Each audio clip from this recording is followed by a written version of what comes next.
C'est un réel plaisir de vous retrouver sur Média en TV Afrique dans le cadre de votre émission Génération News, l'émission qui prend à cœur toutes les problématiques liées à la jeunesse. Aujourd'hui, les actions de solidarité engagées par les associations se multiplient dans le monde afin d'aider les personnes en détresse. Des actes de solidarité qui s'inscrivent dans une démarche d'éducation populaire. Pourquoi est-il important aujourd'hui de faire la promotion de ces œuvres humaines? On en parle en première partie d'émission.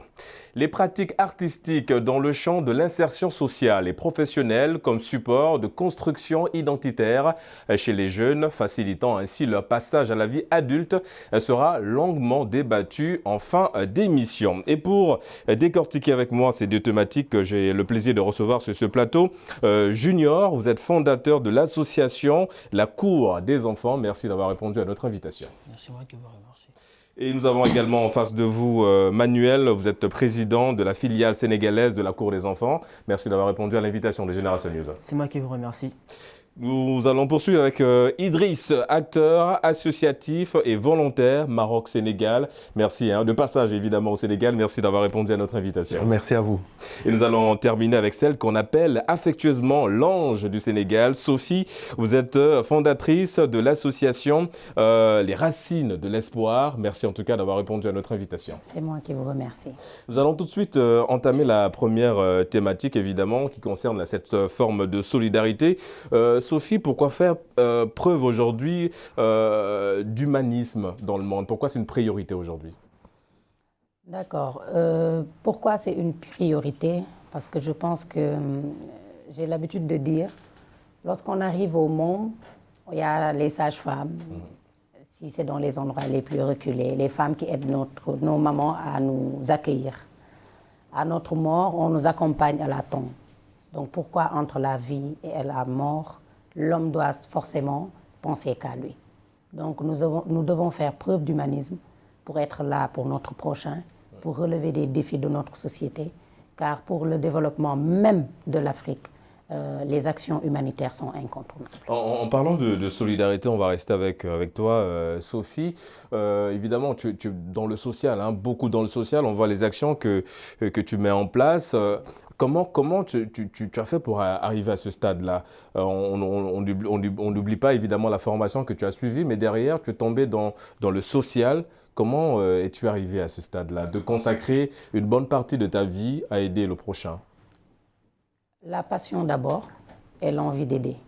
Parce que c'est des outils qui forcément doivent accompagner cette personne qui doit être là pour son prochain. Savoir se mettre dans la peau de l'autre. Identifier des besoins, ce ne sont pas seulement des connaissances, c'est des choses qu'on ressent, que l'on ressent. Et quels sont ces besoins en général quand vous allez sur le terrain? Quels sont les besoins que vous arrivez facilement à identifier? Oui, les besoins primaires. Vous pouvez voir une famille qui a besoin d'aide là, ponctuelle, pour vivre de denrées alimentaires. Vous pouvez entrer dans une maison et trouver un enfant handicapé qui a besoin de suivi. Trouver une personne qui est entre la vie et la mort, qui doit urgemment être évacuée à l'hôpital. Trouver un enfant qui a laissé ses études faute de moyens, qui doit être accompagné. Tout dépend de la personne que vous avez devant vous et c'est à vous d'identifier les besoins avec l'aide de cette personne, bien sûr. En parlant d'identifier des besoins, Idriss, vous êtes également dans cette logique-là entre le Maroc et le Sénégal. Dites-nous un petit peu comment ça se passe. Comment on fait aujourd'hui pour mettre en place des événements de solidarité? Vous savez, je ferai un petit détour rapidement par rapport à ce que vient de dire Sophie par rapport à aider son prochain, mais on est aussi dans cette optique que nous aussi on a besoin d'être aidés par les autres, parce qu'on vit dans un écosystème où les humains ont besoin les uns des autres. Et des fois, on est dans l'empathie, ça veut dire on se met à la place de l'autre pour savoir ce dont il a besoin. Ça entre dans un processus de réflexion qui est poussé et on essaie de savoir quel est le besoin réel pour y répondre. Parce que des fois, il y a des gens qui ont les moyens de répondre à des besoins, mais ils répondent à des besoins qui ne sont pas des besoins de ce territoire-là. Et je pense que penser territoire, penser par rapport aux gens qui nous entourent, ça peut nous aider à avoir un impact beaucoup plus important parce que là, on est dans l'identification réelle du besoin réel de notre communauté, ceux qui nous entourent. En commençant par ça, c'est déjà bien, mais après, il y a la vision territoriale, il y a le niveau national et il y a la vision internationale aussi. Et là, on est obligé d'adapter chaque programme d'identification des besoins au territoire, aux personnes qui vivent sur le territoire. Justement, comme je disais, vous êtes de passage au Sénégal et il y a une région pour laquelle vous travaillez beaucoup, hein, on va dire c'est Kaolack, une région du Sénégal. Quelles sont les activités que vous menez concrètement là-bas à Kaolack? D'accord. Moi, ma mission au Sénégal, elle s'inscrit dans le cadre de la coopération Sud-Sud qui lie nos deux régions. La région là d'où je viens, qui est la région de l'Oriental et le département de Kaolack. Ils ont travaillé à mettre en place déjà un outil de travail qui est le coaching territorial, qui est un outil pour pouvoir mettre en synergie tous les acteurs d'un territoire sur une thématique donnée. On parle des élus, on parle de la société civile, on parle des citoyens et on parle des privés, si on peut aussi les inclure. Mais dans ma mission ici, on parle aussi d'un autre élément qui est la diaspora.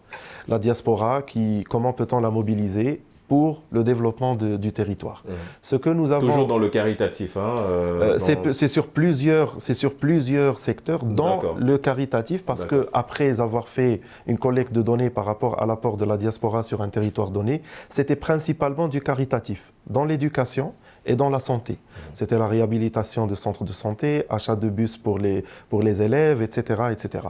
C'est-à-dire que le caritatif, il prend une large place dans les actions de la diaspora.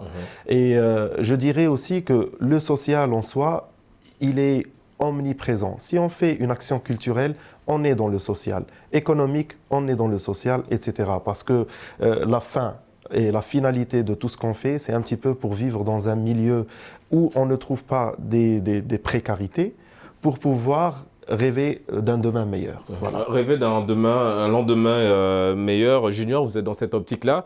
Vous êtes le fondateur, comme je disais, de l'association La Cour des enfants. Présent dans combien de pays déjà ? Aujourd'hui, présent dans 5 pays. Donc, vous êtes présent dans 5 pays. Alors, vous œuvrez uniquement sur le plan sanitaire, dans le domaine de la santé. Expliquez-nous un peu déjà comment ça se passe et pourquoi avoir ciblé uniquement la santé. Nous n'œuvrons pas uniquement dans la santé. D'accord. Nous œuvrons particulièrement pour les enfants. Comme son nom l'indique, c'est la Cour des enfants. C'était de mettre en lumière les problèmes que peuvent avoir les enfants. Les enfants, on a inscrit enfants dans le cadre des jeunes, c'est-à-dire de 0 pratiquement à 21 ans, selon nous. Parce que le plus grand de notre association a majoritairement cet âge-là, 23, 25 ans par là. Alors, pourquoi la santé actuellement? C'est parce qu'aujourd'hui, trop de jeunes disparaissent à cause des maladies que nous pouvons combattre par plusieurs moyens, par des campagnes de sensibilisation, par C'est ce que vous faites, vous êtes dans le domaine de la sensibilisation. Vous sensibilisez, voilà, vous faites des dépistages aussi également dans cette optique-là? Nous sommes en voie actuellement par l'action Avril Bleu qui arrivera dans les prochains jours, au mois d'avril, le 25 et le 26. C'est pour mettre en lumière tous ces maux que peuvent avoir certains jeunes sur le lupus, par exemple la drépanocytose, le palu qui est beaucoup présent en Afrique. Donc c'est un peu dans ce sens-là que nous œuvrons. À côté de cela, il y a l'éducation parce qu'il est difficile aujourd'hui de voir des familles pousser, certaines familles reculées du monde, pousser, ou du moins d'Afrique, pousser leurs enfants vers l'école. Donc on essaie de mettre en place cette stratégie par des dons éducatifs tels que des livres et autres pour permettre à ces enfants de s'instruire en fait. D'accord. Manuel, évidemment, vous êtes également, vous êtes président de la filiale sénégalaise de la Cour des enfants parce que comme Junior l'a souligné, vous êtes présent dans plusieurs pays, 5 précisément, le Maroc, le Gabon, le Sénégal et d'autres pays. Vous avez la France également. Voilà. Et comment ça se passe? C'est quoi votre mission précisément? Quelle est la vôtre? Nous venons en aide aux nécessiteux. Nécessiteux, c'est tous ceux qui ont besoin d'aide, c'est-à-dire les malades, les enfants autistes, handicapés moteurs, les SDF. Et on va dire quoi dans le pays ici au Sénégal? Les talibés. Nous leur apportons à manger, nous leur apportons du réconfort par les dons que nous pouvons récolter. Okay. C'est principalement ce que nous faisons. Oui, mais vous êtes présent, implanté dans 5 pays. Et comme on parlait tout à l'heure du fait que vous soyez beaucoup plus axé sur la santé, même si Junior, évidemment, a souligné que l'éducation, ça reste aussi votre leitmotiv. Mais on a vu que chaque pays a une thématique bien précise en ce qui concerne évidemment la santé. Comment ça se passe? Donc le Sénégal, c'est sûr, la thématique, c'est laquelle déjà? La drépanocytose. Et le Gabon? Cancer. D'accord. Le Maroc, c'est quoi la thématique? Lupus. D'accord. Et comment ça se passe? Comment vous choisissez les thématiques? Nous avons au départ une liste de thématiques précisée dans le projet initial de Avril Bleu. Et au fur et à mesure, nous avons voulu moduler afin de ne pas tirer sur plusieurs cibles à la fois. Nous avons voulu que chaque pays aille sur un projet donné. Et chaque pays a dû choisir une maladie précise afin que le travail soit plus fluide. D'accord, ouais, plus sensible et mieux le travail, il est très bien fait. Sophie, on revient à toi. Idriss parlait tout à l'heure de la solidarité, d'apporter du réconfort, parce qu'on a toujours besoin, c'est de donner et de recevoir. Alors, les racines de l'espoir, comment ça se passe? C'est des enfants que tu reçois, évidemment, mais comment ça se passe, le processus derrière? Il y a ce qu'on appelle la continuité, parce que beaucoup d'enfants ont grandi avec nous, que ce soit les enfants talibés, que ce soit les enfants souffrant de maladies rares. Sûrement, vous ne connaissez pas les enfants crocodiles. Vous parlez de drépanocytose. Il faudra aussi voir un peu les maladies rares, parce que c'est des maladies qui affectent beaucoup les enfants d'Afrique, qui sont parfois même sacrifiés, parce qu'on ne connaît pas encore ces maladies-là. Donc, ça serait bien qu'on sensibilise sur ces genres de malades. Donc, au début, comme toute association qui débute, on essaie d'aller vers les bénéficiaires. Au début, c'était des journées que personnellement je passais à l'hôpital. D'accord. C'était des journées que je passais dans les daras où les enfants de la rue sont. C'était des journées aussi que je passais dehors. Parce qu'il y a la différence entre les enfants talibés, les enfants de la rue et même les enfants en situation de rue. Donc c'est des cas très différents.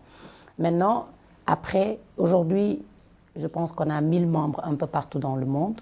On a un réseau solidaire qui nous suit. Donc, la plupart des cas que nous avons, même dans les zones d'intervention, c'est des personnes qui nous les suggèrent. Parce que aider l'association, ce n'est pas seulement donner de l'argent, faire des dons en nature, etc. Il y a des personnes qui vont voir des endroits. J'habite à Kaolack, dans un village très reculé. Je vois les racines de l'espoir sur le terrain. J'écris un message à Sophie. Pourtant, ici, on n'a pas d'électricité. Pourtant, ici, on n'a pas d'eau. On se réunit et on essaie de voir comment apporter notre aide à ces personnes. Pour les enfants, il y en a, je vous l'ai dit tout à l'heure, qui ont grandi avec nous. Donc, c'est un processus. La plupart des enfants ont fait 4 ans, 5 ans. Ils nous connaissent. Donc, pour pouvoir, j'ai dit tout à l'heure, se mettre dans la peau de l'autre. La psychologie d'un enfant est extraordinaire. C'est-à-dire, c'est facile de faire une aide ponctuelle. Parce qu'un enfant dans le besoin, il est toujours accueillant. Il peut même te cacher son fond parce qu'il est dans le besoin. Maintenant, pour percer cela, il faudra passer beaucoup de temps avec lui pour connaître les besoins qui sont au-delà des pulls, de la nourriture, etc. Parce qu'un enfant talibé qui est battu, par exemple, à tenter, il peut prendre la nourriture que tu lui donnes. Si tu ne le fréquentes pas, tu ne le revois pas, il ne pourra pas te dire ce qu'il vit. Donc c'est ça, c'est tout un processus qui commence par nous d'abord et après la communauté qui nous suit, qui nous suggère des cas, etc. et le suivi qui va avec. Chez nous, par exemple, on a horreur d'aider une personne là et après, ciao, hasta luego. C'est souvent une personne qu'on aide et il y a le suivi parce qu'on a derrière l'idée de faire toutes ces personnes-là aussi plus tard des racines de l'espoir. Tu es aidé aujourd'hui, demain tu vas aider d'autres personnes. Ouais, évidemment, voilà. Ça c'est assez intéressant. Et oui, vous voulez rebondir sur un point, Manuel? Il y a ce que vient de dire la chaîne de solidarité, elle est assez importante parce qu'aujourd'hui, on n'est plus attiré par l'aide envers notre prochain en fait. Nous sommes beaucoup plus solistes, c'est-à-dire je fais ma vie, je gère mes problèmes, je ne gère pas les problèmes de l'autre. Or, c'est important de s'impliquer dans la vie de l'autre parce que si nous ne nous impliquons pas nous-mêmes dans leur vie, personne ne le fera à notre place. Ou bien donner pour simplement donner. C'est-à-dire quand je dis donner pour simplement donner, moi je m'en fous des besoins d'Idriss. Je mets mes petits trucs, je le prends. Ouais. Après, comme on dit, on prend des photos Idriss et on part. Je lui ai donné un truc dont il n'a pas besoin. La satisfaction, elle est individuelle. C'est-à-dire moi, je donne juste parce que j'ai donné. Mais derrière, est-ce que Idrissa s'est senti bien juste après ou bien est-ce qu'on a pu au moins boucher un trou, c'est des questions qu'on doit aussi voilà, Et par soulever. rapport à ça, Idriss, il y a un point aujourd'hui, tu me donneras ton avis, hein, et, qui fait mouche un peu sur les réseaux sociaux. Alors, beaucoup disent que c'est pas super intéressant de filmer des actes de solidarité, et, alors que c'est tout le contraire, quelque part, derrière, Idriss.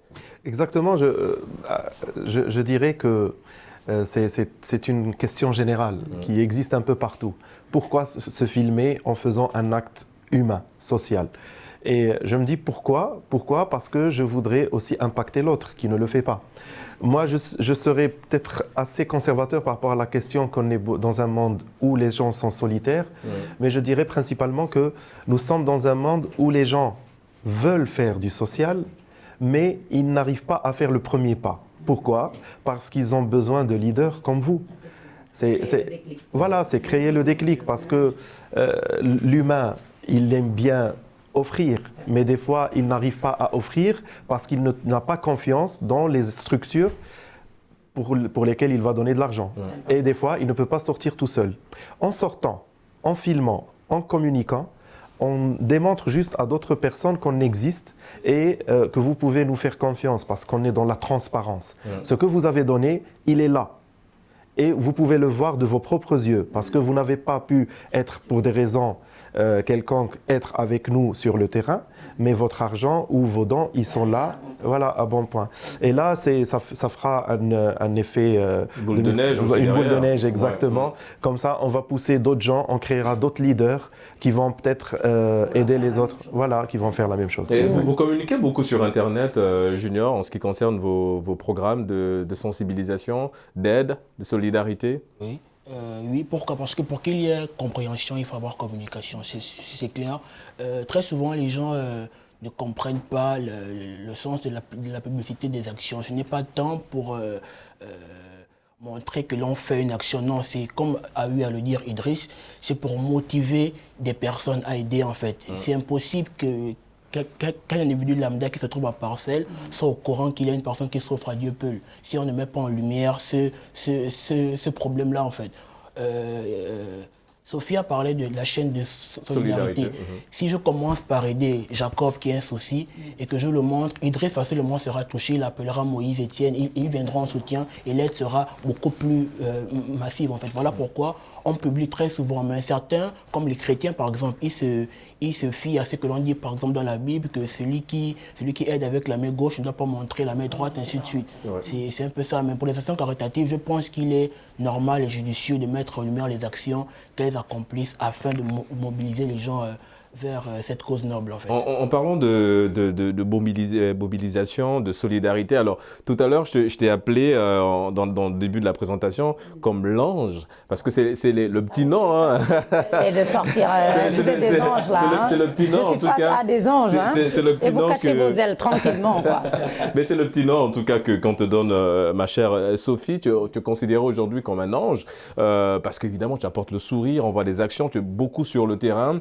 Il y a une action personnellement qui m'a touché, une conversation, tu vas me raconter un petit peu l'histoire aussi, où tu es descendu dans la rue offrir à manger aux nécessiteux. Et là, tu as rencontré un monsieur avec qui tu as échangé, considéré comme un malade mental, hein, voilà, par beaucoup de personnes.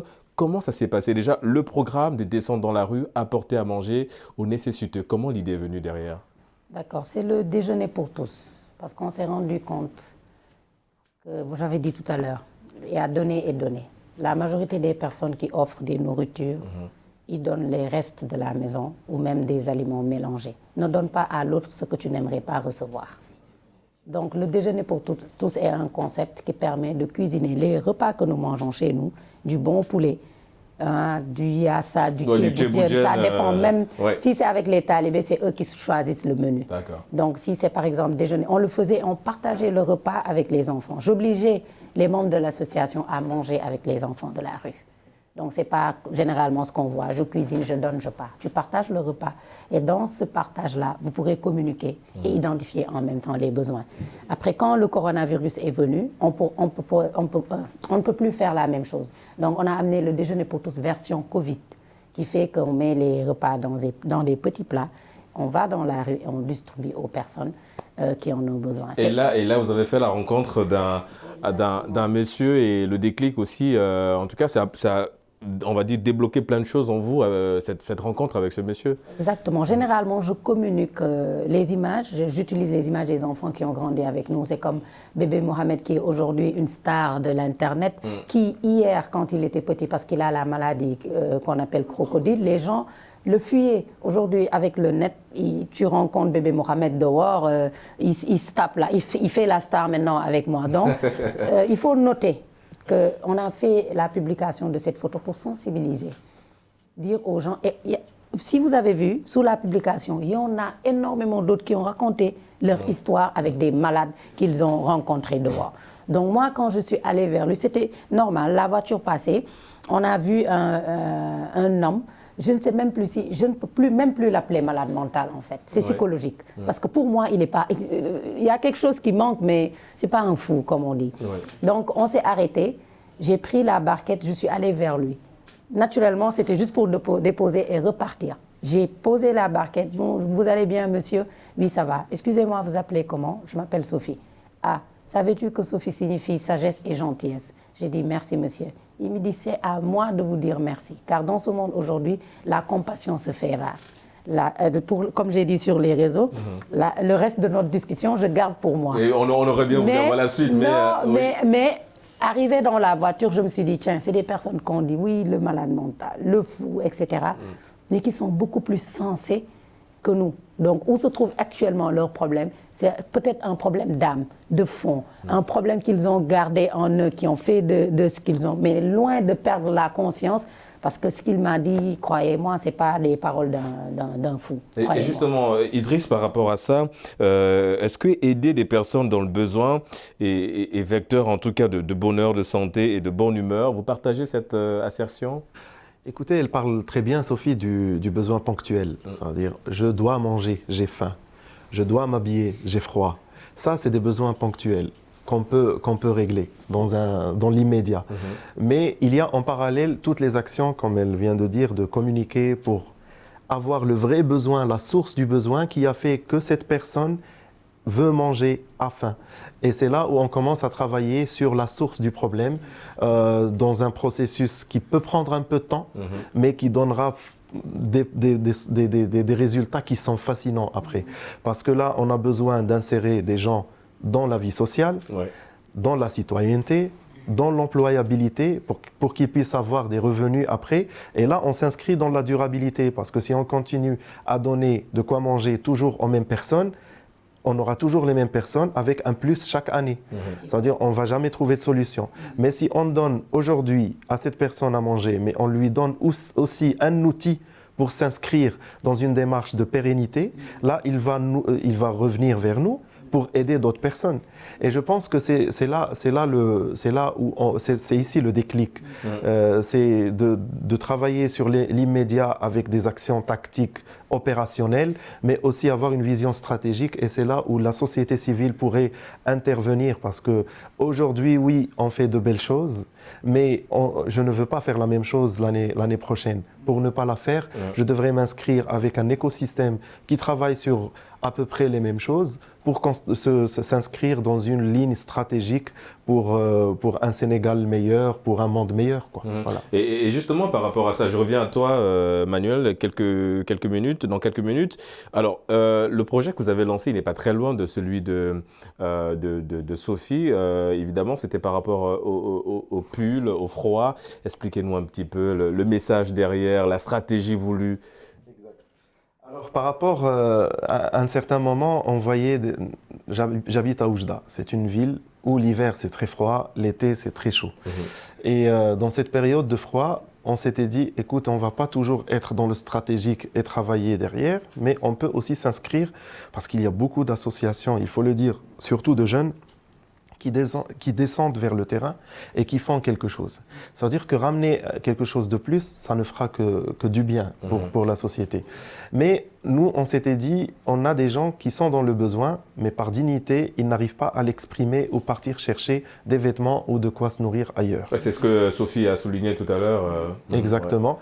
Et là, on s'était dit, pourquoi pas faire un geste innovant Et on l'avait fait avec 5 autres associations sur le territoire marocain, sur 5 autres villes, en mettant des vêtements sur des lampadaires, sur des arbres, avec des pancartes messages où c'est écrit « Vous avez froid, vous pouvez prendre, vous en servir ».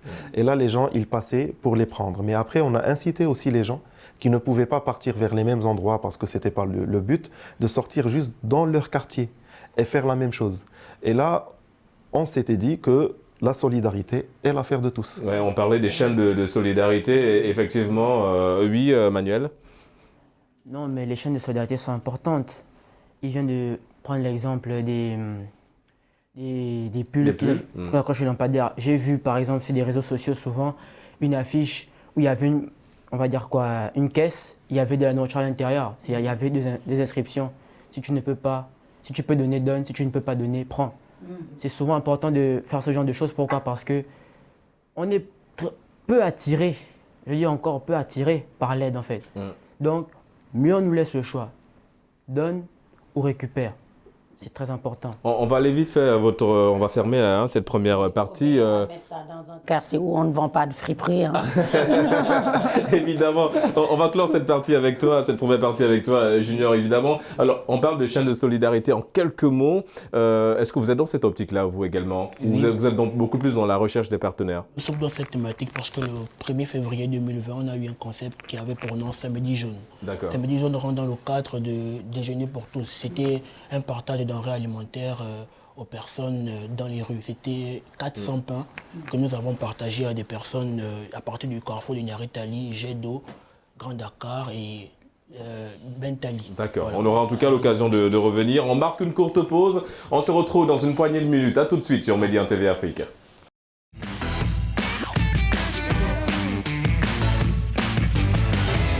De retour sur le plateau de Génération News sur Média TV Afrique pour la suite de votre émission. Nous allons tout de suite parler de l'art comme moyen d'insertion des jeunes dans le domaine social et professionnel. Idriss, vous êtes également dans ce domaine-là aussi, c'est-à-dire à travers l'art, emmener des jeunes à s'insérer dans la société.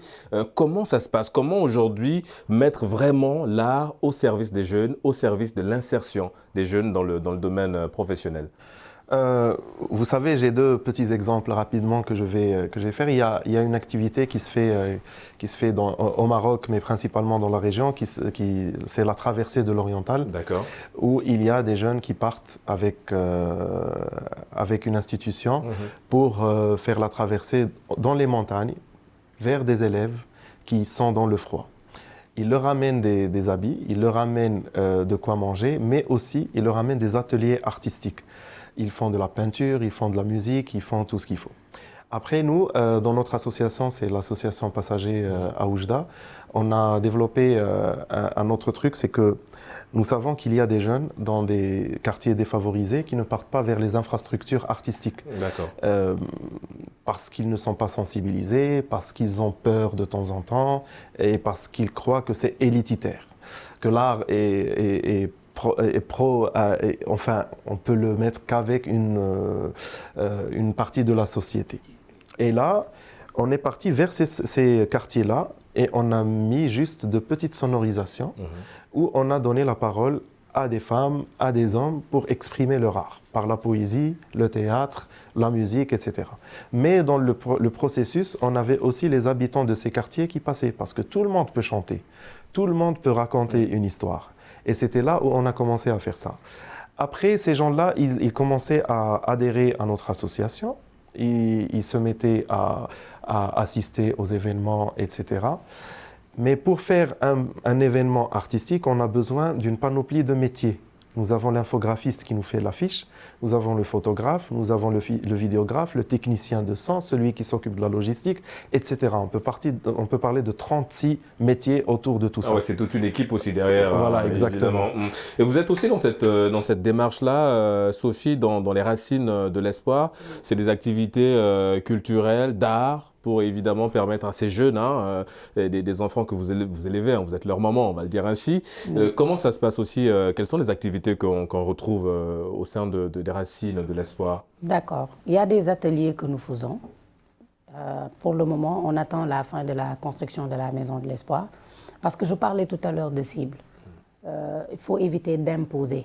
C'est-à-dire, l'art est bien, mais il y a d'autres métiers et il y a des enfants qui vont te dire que j'ai envie de faire autre chose. Donc nous, ce que nous évitons, c'est d'imposer.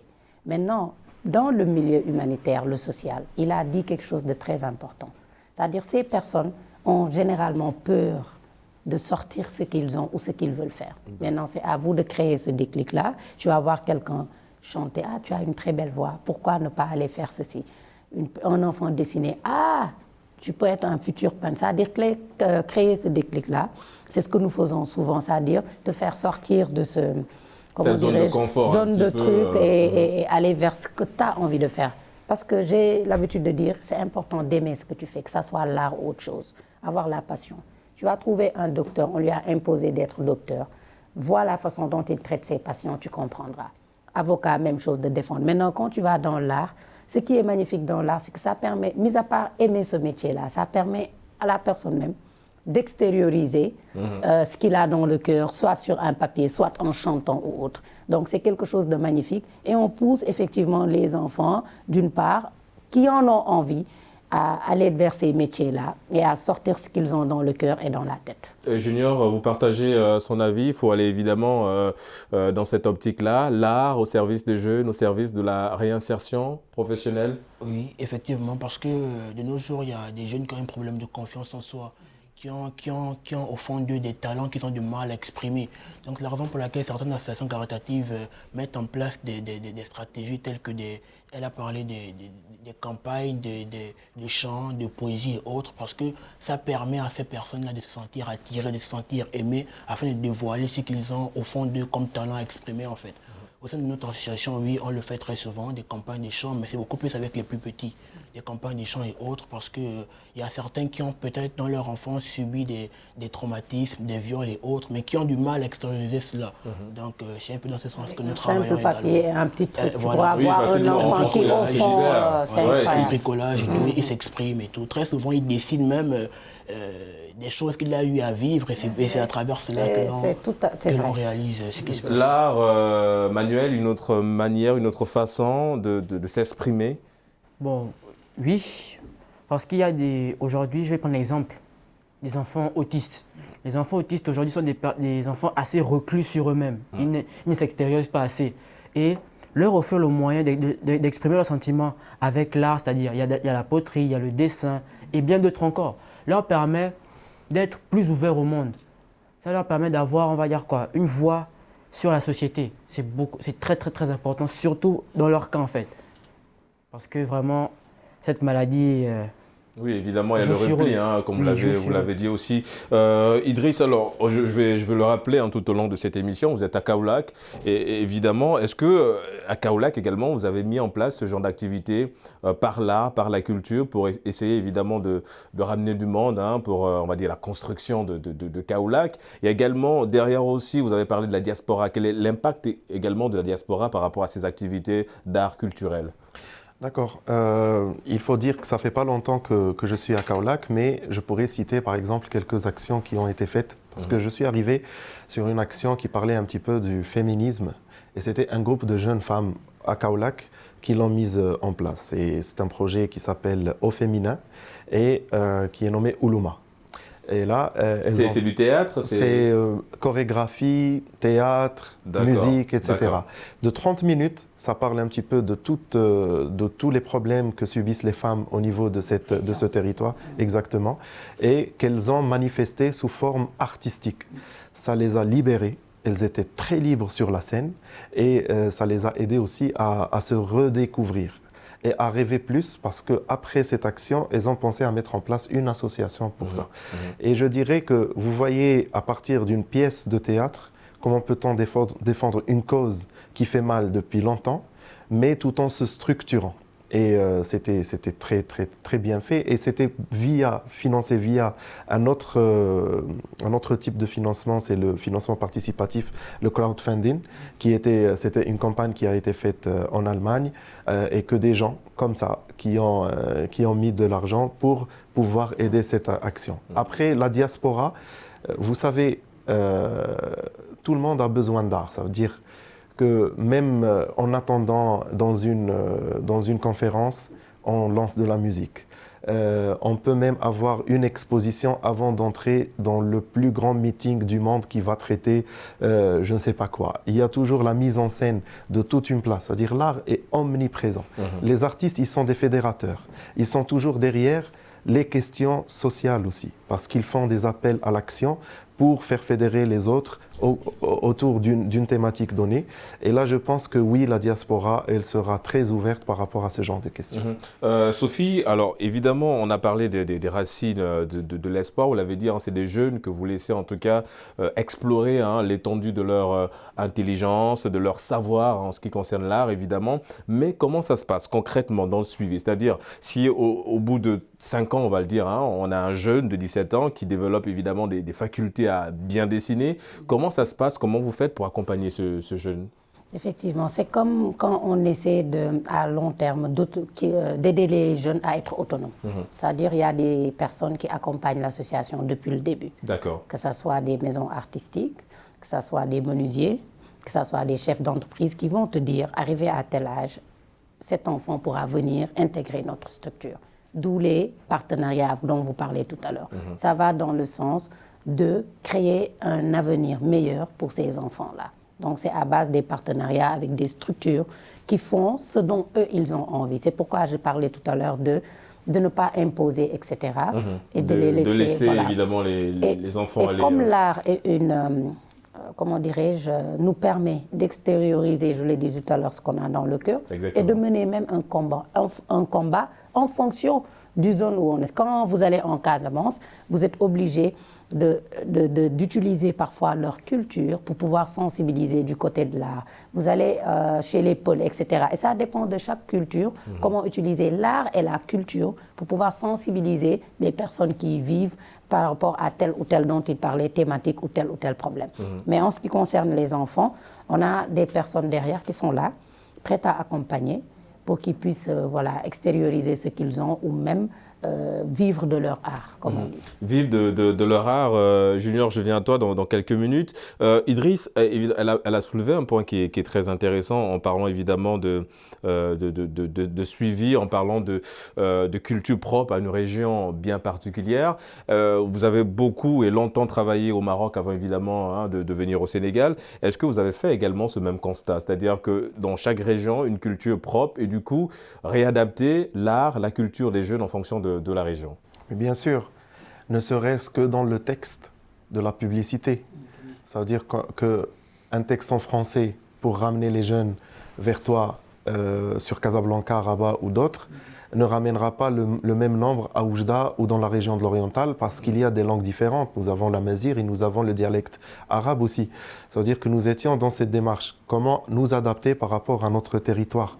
Après, nous avons nos propres, nos propres coutumes, nos propres habitudes, nos propres rituels. On ne pouvait pas proposer ce qui se passait ailleurs et le ramener sur notre territoire tel qu'il était. Mais on était quand même dans cette approche de s'inspirer pour mieux adapter à notre territoire et à notre jeunesse. Pour arriver à cela, on était dans une approche de faire un prototype et le proposer, mais aussi capitaliser sur chaque action. Ce qui n'allait pas, on le réglait et ce qui allait bien, on l'améliorait. D'accord. Et vous êtes dans cette optique aussi, Junior. Alors, vous nous avez souligné tout à l'heure que vous travaillez beaucoup avec les plus jeunes, les plus petits, les tout petits, comme on dit. Et comment ça se passe? Est-ce que vous êtes aussi dans le même processus que Sophie, des partenaires derrière, et au moment de déceler, on va dire, le génie d'un enfant, automatiquement, on s'oriente vers les partenaires? Ou vous êtes dans une autre démarche? Bon, déjà, il faut admettre que nous sommes une association embryonnaire. Du coup, nous nous contentons déjà de leur apprendre ce qu'il faut, de connaître ce qu'ils veulent, ce qu'ils ont comme besoin, parce que, comme j'ai eu à le dire tout à l'heure, ils ont du mal à s'exprimer. Donc, en s'exprimant à travers leur art, on essaie de les recadrer dans ce qu'ils ont toujours voulu faire. Je me rappelle au Gabon, l'an dernier, il y a des enfants aujourd'hui que j'ai eu à rencontrer là-bas, qui voulaient être chanteurs et autres, mais ils n'ont pas cette possibilité-là. Mais par le temps, comme a eu à le dire Sophie, par le temps, tu te rends compte qu'avec un bon suivi derrière, oui, il aurait pu accéder à des grandes structures. Mais étant association embryonnaire, on n'a pas encore cette faculté-là à faire appel à un partenaire de haut standing musical pour... Et c'est peut-être la mission de notre ami Manuel aujourd'hui, parce que vous êtes le président de la filiale sénégalaise de la Cour des enfants. Comment ça se passe justement ici au Sénégal en ce qui concerne les activités culturelles de l'association? Bon, par rapport aux activités culturelles, nous en avons déjà fait. On en a fait une en décembre 2019 au Centre Colombin. C'est un centre d'accueil à initiative personnelle. C'est un monsieur qui l'a créé. Il avait un enfant trisomique. Il l'a créé pour les enfants handicapés moteurs, les enfants autistes. Et là-bas, il y avait des ateliers de poterie, de création et bien d'autres en fait. Et de cette création-là, il veut que les enfants puissent vivre de ça parce qu'il a ouvert un stand de vente. Pour le moment, côté culturel, c'est ce que nous avons touché, mais nous espérons au fur et à mesure des années toucher encore plus. Non, on espère peut-être une collaboration avec Sophie, les racines de l'espoir, c'est évidemment possible. Et par rapport à ça, justement, Sophie, par rapport à l'art, on l'a dit, c'est important. Idriss l'a souligné encore, l'importance de l'art aujourd'hui, c'est omniprésent, c'est partout.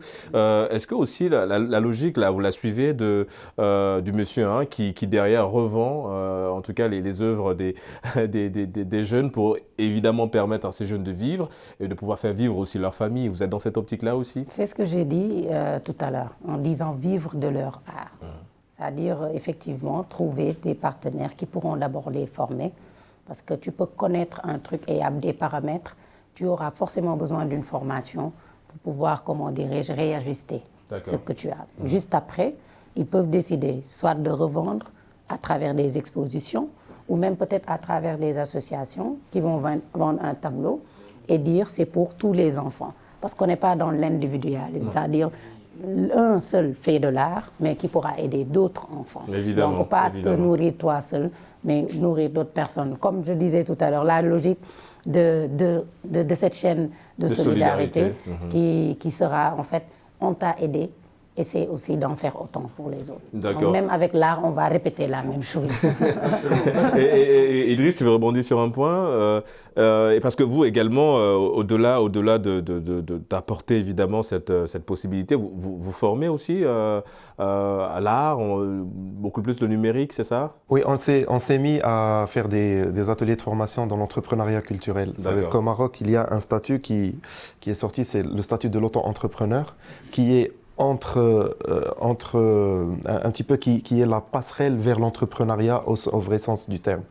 Et sur cet auto-entrepreneur, on a trouvé des techniciens de son, infographistes, etc. On a commencé à former nos jeunes dans ce genre de choses, mais qui sont devenus nos prestataires. C'est-à-dire que moi, comme association, quand je fais un événement, je ne sors pas voir une grosse structure pour faire une vidéo. Vous travaillez avec ces jeunes. On travaille avec ces jeunes-là pour un petit peu développer leur carnet d'adresses, développer leurs expériences et aussi qu'ils puissent avoir un CV pour pouvoir avoir d'autres marchés. Et comme on dit, avant de construire l'entreprise, il faut déjà construire l'entrepreneur. Exactement. Et évidemment, vous êtes dans cette logique-là. Oui, Junior, vous voulez rebondir sur un point? D'accord. On a parlé évidemment de la culture. Alors, les racines de l'espoir, vous avez parlé tout à l'heure de l'exposition des œuvres. Vous êtes déjà arrivé à cette étape-là? Pas encore? Pas D'accord. encore. La démarche et le processus entamé? Ça dépendra du profil de nos enfants. On ne sait même pas encore si on a des artistes. Tout ce qu'on sait, c'est que les enfants commencent à dessiner, d'autres chantent, etc. D'accord. Mais il faudra, comme on dit, le suivi fera que tu pourras déceler les potentiels. C'est combien d'enfants, les racines de l'espoir? C'est combien d'enfants? 300. 300. Et ça dépend aussi encore des profils. On a 100 orphelins, 60 enfants talibés, 20 souffrant de maladies rares, mais tous les bénéficiaires, tous les enfants bénéficiaires de l'association sont au nombre de 300. D'accord. Et évidemment, Idriss, vous, comment ça se passe pour scinder, évidemment? Parce que 300, c'est énorme. Elle a dit encore, on n'a pas encore ce côté où on va déceler, mais vous avez déjà travaillé, vous êtes dans le domaine depuis. Comment vous faites pour scinder, évidemment, ces jeunes, ces profils? En fait, on est toujours dans cette approche où nous sommes un réseau d'associations sur notre région. Et chaque association, elle travaille sur un domaine donné. Et vous savez, quand on a des jeunes, qu'on voit qu'ils ont un potentiel, mais qu'on ne peut pas les prendre nous-mêmes, on les réoriente vers la structure qui peut les prendre en charge. Et je pense que cette chaîne de solidarité dont on parle depuis tout à l'heure, elle est tellement large et elle est tellement riche en personnes et en structures aussi. Ça veut dire qu'il y a ce travail de synergie qu'on doit faire pour qu'on puisse savoir le qui fait quoi, qu'on puisse être aussi spécialisé dans ce qu'on fait et qu'on ne prenne pas tout, parce qu'en prenant tout, on n'aura pas d'impact et ces jeunes, et notre cible, ces enfants, n'auront pas ce qu'ils veulent. C'est pour ça qu'on devrait travailler dans un réseau, dans un écosystème qui pourrait nous permettre d'atteindre les objectifs. La chaîne de solidarité, est-ce que vous êtes, c'est perceptible chez vous, cette chaîne-là de solidarité, ou vous êtes beaucoup plus dans le travail de partenaire? Non. La chaîne de solidarité, nous préférons travailler avec elle. Pourquoi? Parce que en touchant le cœur, on peut donner plus facilement. Le partenaire, il y a un long processus. Il y a un très long processus. Il y a d'abord des pourparlers, certains vont même exiger des contrats et tout. La chaîne de solidarité est beaucoup plus importante en fait. Et nous préférons travailler avec ça.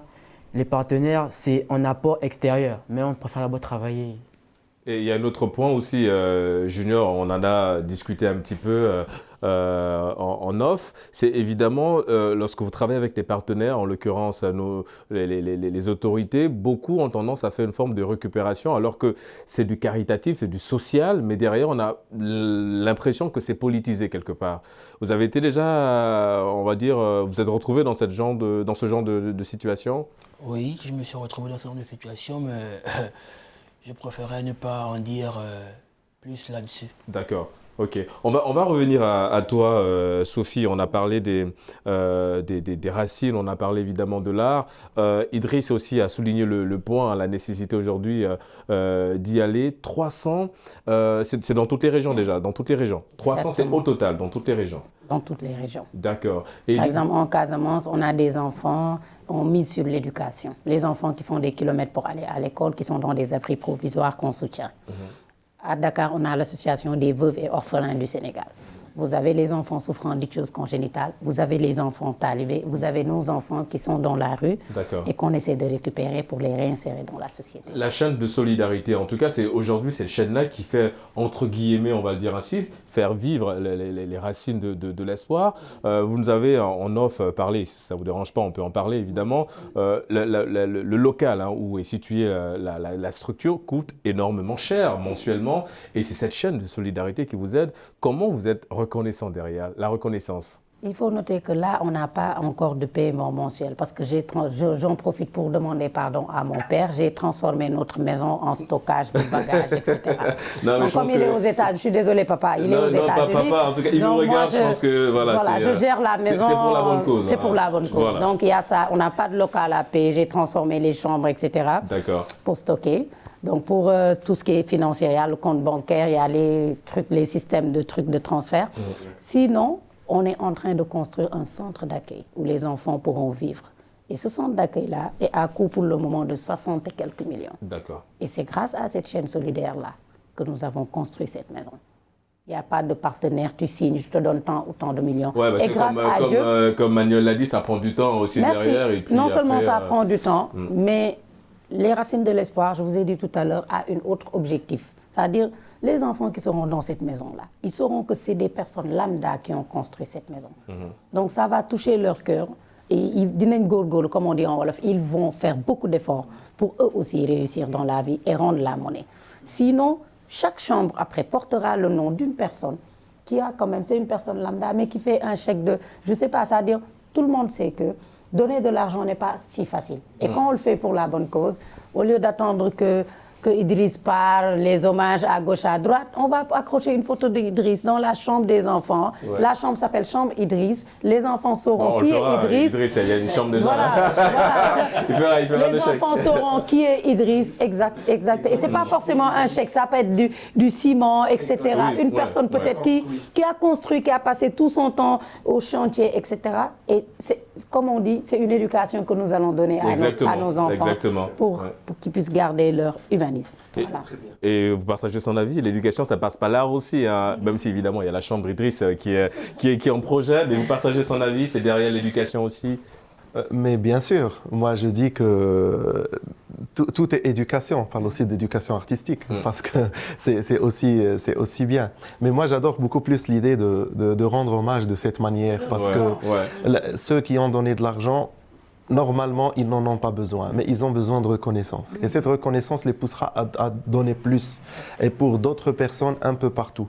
Et je pense que c'est là où c'est plus important, c'est être intelligent dans le retour vers ces donateurs, vers cette chaîne de solidarité, même par une petite pancarte qui est dessinée par un petit enfant en écrivant merci, et leur donner ça comme signe de reconnaissance de l'enfant directement vers le donateur. Ouais. Je pense que c'est... Et c'est de l'art, hein, le petit merci dessiné par un bambin, c'est toujours mignon à voir. On peut leur faire une chanson collective aussi au niveau de... Pourquoi pas, Ouais, évidemment, oui, exactement. pourquoi pas, ça reste une très belle idée aussi. Oui, Emmanuel, je t'ai interrompu. Je vais proposer peut-être une idée à Sophie. C'est peut-être opter aussi peut-être pour des parrainages en fait.